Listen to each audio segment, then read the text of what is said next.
మారింది ముళ్ళ కంపలో పడ్డాను రోయ్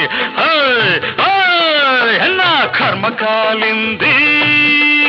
కత్తి మీది సామైంది రోయ్ సరదాగా తిరిగేవాణ్ణి దొరలాగా బతికేవాణ్ణి ఆహా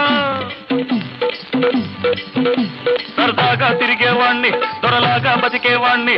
ఎవరో పెద్దల రంగుల వల్ల ఇరుక్కుపోతిరో ఇంకా నేనెట్ట తప్పుకోను రోయ్ నిన్న సలే